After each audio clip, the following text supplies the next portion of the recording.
안녕하세요. 부천부동산 스타디입니다. 주말 잘 보내셨나요? GP에는 없으시죠? 네, 7월 18일 1일 브리핑 해보도록 하겠습니다. 추가 하락 가능성 없다. 올해 안에 움직여라. 이 뉴스 혹시 보셨나요? 네, 부동산 전문가들이 하나같이 입을 모아서 이야기합니다. 올해 안에 사라. 네. 실수요자라면 실수요자가 사실 워낙에 많이 떠들어서 실수요자가 지금 남아났는지는 모르겠습니다. 언제 사냐고 물어보면 하반기 중, 지금 이제 하반기 시작됐죠. 2명은 지금. 그 말인즉슨 사라는 이야기입니다. 사라는 이야기. 필요할 때 사라? 필요하진 않은데도 이미 땡겨서 사는 사람도 많고요. 사실상 모두가 하나같이 입을 모아서 집을 사라고 이야기하고 있습니다. 주요 변수가 뭐냐고 물어보면 금리를 모두 다 손에 꼽습니다. 금리를 모두 다 손에 꼽고요. 금리 끝난 것 같죠? 금리 끝난 것 같아요. 유망상품 수도권 위주로 추천이 이어지고 있습니다. 이 말도 웃겨요. 필요할 때 사라. 필요할 때 사라. 필요 없는데 2개 가지고 있는 사람은 팔아란 말인가요? 자, 1억으로 4억 집을 매수합니다. 3억을 대출받아요. 이자만 100만원 플러스 원금. 나가야 되는 돈이 생각보다 커요. 돈은 좀 부족하지만 한 전세 한 번 더 살자. 그러면 한 1억, 내 돈이 1억 있었으니까 1.5억 대출받고 금리 한 4% 정도 얘를 같이 다 들어봤어요. 이자 한 50만원, 연간 1억 5천이니까 4%면 600만원, 이자만 한 50만원 정도 나가면 되는 정도 수준. 이거 원금까지 합치면은 이거 한 달에 한 150만원 정도 나가야 될 수도 있어요. 내 집을 가졌다는 그 만족감 하나 외에는 지출은 엄청나게 커지죠. 집을 소유하는 이점이 뭡니까? 지출이 적어지려고 하는 것. 그리고 또한 시세 차익 또한 거둘 수 있으면 좋겠지만 지금 거래고 뭐시고 다 정체되고 있는 분위기. 그러니까 이 주말을 맞아서 특별히 이 주말에 이 뉴스에 이렇게 나왔는 거 아닌가 싶습니다. 또 주말에 또 동시에 같이 나온 게 있어요.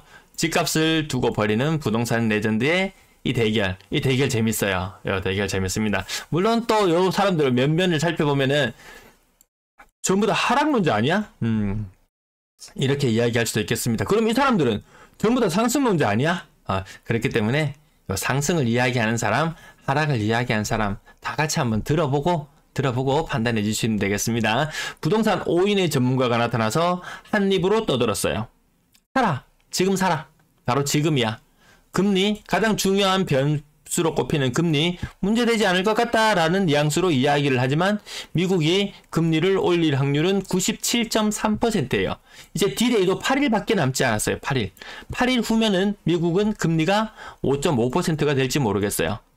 이 미국의 지금 주담대 금리가 몇 %인가요? 7%예요. 7% 신규 주담대 하면. 우리는 기준금리 3.5%, 신규 주담대 금리 싼 데는 찾으면 3.7%, 8%. 근데 거의 4% 수준까지 왔어요.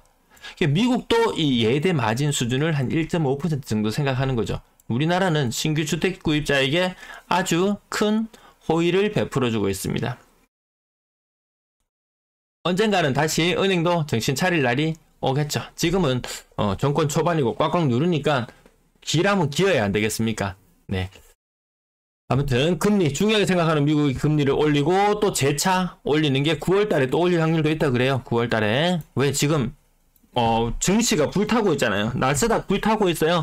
한 1년 전 대비 좀 잘 나가는 테크주나 이런 애들은 한 3배씩 올랐어요. 근데 그거보다 더 무시무시한 것은 우리나라에 있는 배터리주, 네, 배터리주 이런 애들은 막 10배, 막 20배 이렇게 올라가는 애들이 있어요.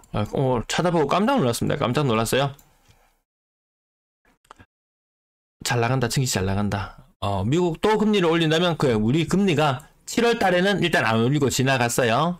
8월 달에 분명히 미국이 금리를 올리더라도 요거 금리 안 올릴 거예요. 근데 9월 달에 혹시 미국이 금리를 인상하게 되면 우리도 10월 달에 한 번쯤 인상을 할 수도 있다. 그 부분도 생각해 둬야 될 것 같습니다. 어제자로 코픽스 금리가 올랐다는 뉴스 보셨죠?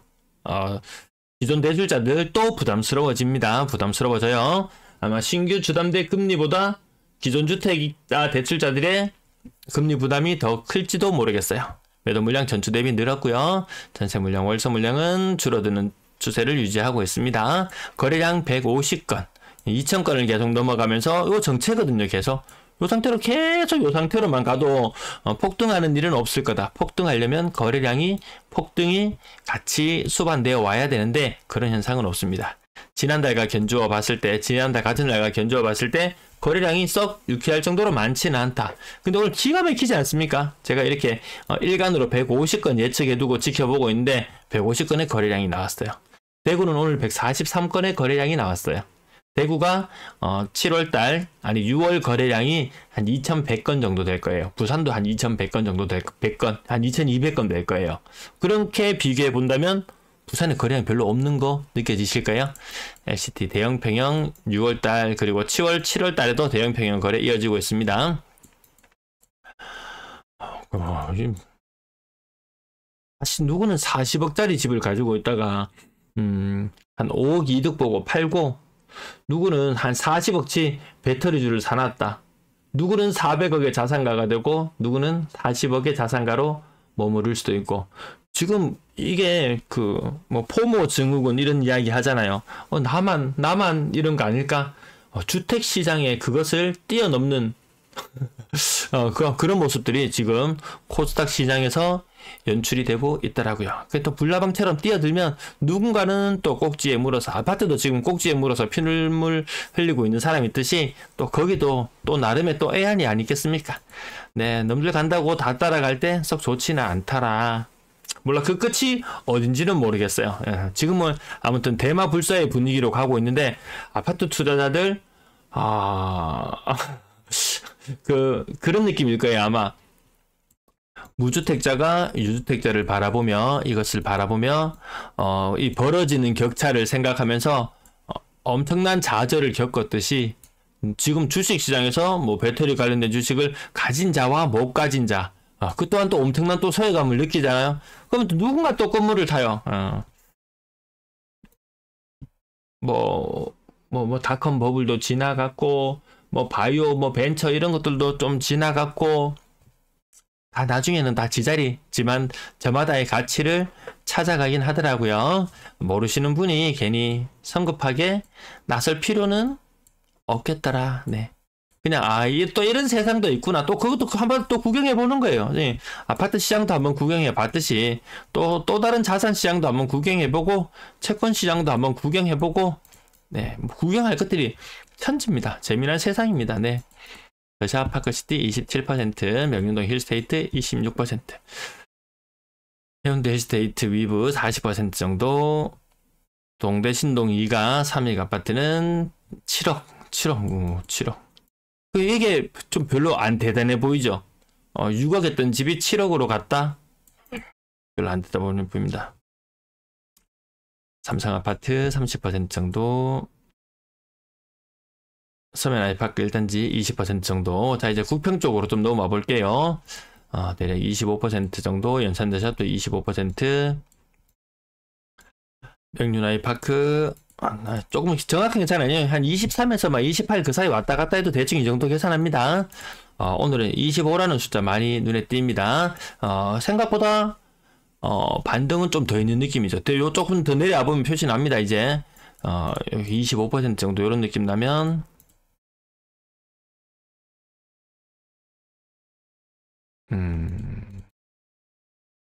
그리고 이제 한 5억대, 4억대로 내려오면은 이런 모습들이 조금 보여주고, 가격이 더 많이 떨어지면 거래량이 조금 나을 거고, 대구는 여전히 한 3, 4억대의 아파트, 평당 1,000만원 혹은 약간 그 이상 하는 아파트들 수북하게 고점 대비 마이너스 30% 거래가 이루어지거든요. 그러니까 부산보다는 거래량이 조금 나은 모습을 보여주고 있습니다. 크게 뭐 다르진 않겠더라.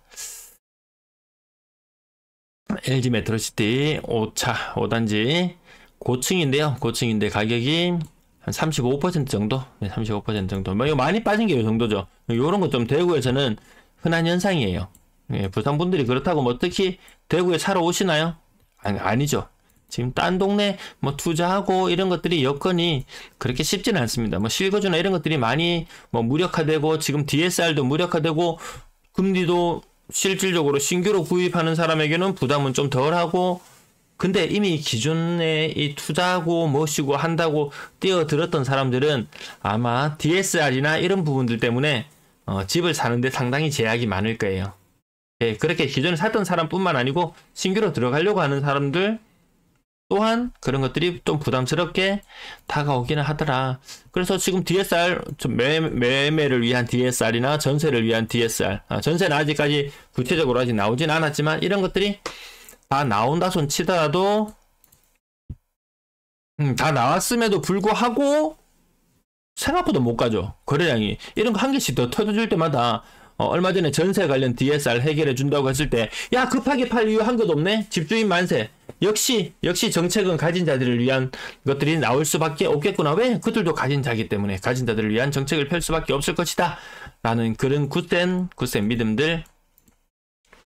그러면서 다시 거래량이 더 폭발할 거다. 왜? 사람들이 매물을 걷어들이니까. 무주택자들이나 아니면 급하게 사야 되는 사람들은 추격 매수할 수밖에 없을 것이다 라고 생각했는데 웬걸 언론에서는 또 떠들어요. 야 무슨 주식이 10배 올랐다던데 20배 올랐다던데. 이 주택시장에 지금 들어와서 많이 먹어봐야 얼마 먹겠다고. 전고점까지 가기도 힘들어 보이죠. 전고점을 간다 한들 여기 머무르고 있다가 전고점을 간다 한들 한 20% 먹어요.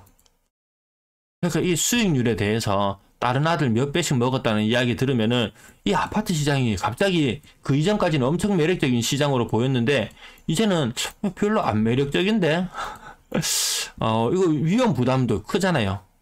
위험 부담만큼 또 그에 또 상응하는 결과가 이익이 되었건 손해가 되었건 오겠지만 어쨌든 오늘 가격 20에서 25% 빠지는 게 많아 보입니다. 그러면 거래량이 더 많이 살아나기에는 쉽지 않겠구나. 조정이 좀 장기화 될 수도 있겠구나. 가격이 매력적으로 많이 빠졌을 때 부산 기준으로 평균 한 35% 빠졌을 때 사람들은 엄청 매력을 느끼고 살까 말까 했잖아요. 지금 이만큼 올라와 있어요. 여기서 또 지금 안 사면 큰일 나겠다. 그때만큼 그렇게 급하지 않죠. 네, 30% 빠지는 거 띄엄띄엄 보입니다. 띄엄띄엄 보이고 오늘은 20% 빠지는 게 많이 보이고요. 가격 4억, 3억대로 내려오니까 거의 40%씩 빠지는 것들 보이기도 합니다. 네. 그냥 1000만원 수준 물건도 제법 보여요.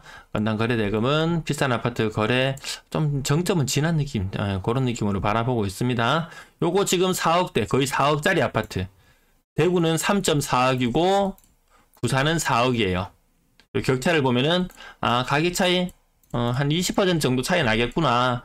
비슷한 입지의 물건이라면 그 정도 보시면 될 것 같습니다. 많으면 30% 정도 차이까지 나고요. 뭐 바닷가에 있는 아주 특수한 비싼 아파트들은 그런 애들은 제껴두고 나머지 평균적으로 살아가는 모습은 이렇습니다. 이 평균의 모습이 상위 30%예요. 상위 30%. 거래량 작은 산을 하나 이루었을 뿐 해산이 높다는 그런 느낌은 들지 않습니다. 아이고, 오늘 방송이 많이 길어지네요. 분양권 25건의 거래, 전세 거래도 전월과 비교해보면 그렇게 많지는 않다는 느낌. 아직까지 돌려줘야 될 돈도 많고 요런 부분들, 전세 갭이나 요런 부분들이 다 불확실성이 어느 정도 거치고 나서 상승할 때 따라가도 괜찮겠더라. 나중에 상승을 한다면 물론 지각비를 좀 내야 될 수도 있어요. 근데 바닥이라고 선진입했다가 작년 같은 경우에도 선진입했던 대선 이후부터 시작해서 선진입하고 규제 풀리면서 선진입하고 진입했던 사람들 재미 본 사람들 그다지 많지 않아요.